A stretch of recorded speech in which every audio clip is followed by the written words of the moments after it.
Hey friends, and welcome back to Jenna's Science Corner. We are in severe weather season right now, so today's experiment is going to be on tornadoes.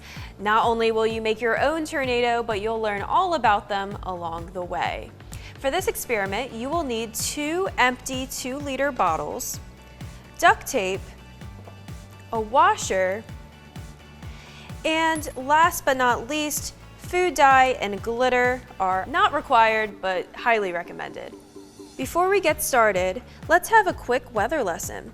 Tornado formation begins with wind shear, aka a change in wind direction and speed at different levels of the atmosphere.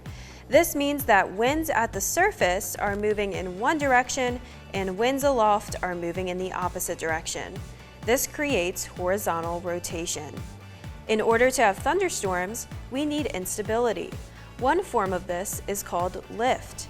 This will flip the rotating column vertically, which then forms a tornado.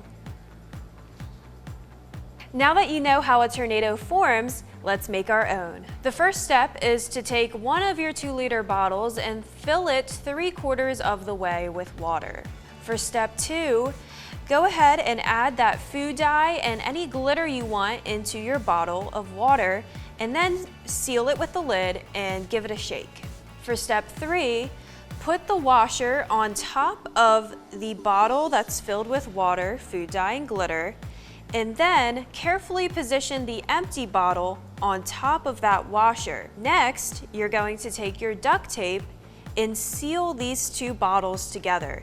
You'll want to add a lot of duct tape to make sure that it's really secure so that no water leaks out.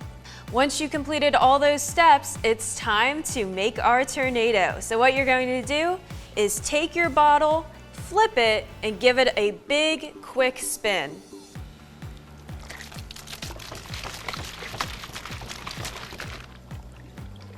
Similarly to what happens in the atmosphere, the tornado in the bottle is caused by centripetal force. This pulls liquid toward the center of a circular path, and the water in the bottle spins towards the center of the bottle, forming a vortex. If you make your own tornado in a bottle at home, I would love to see pictures.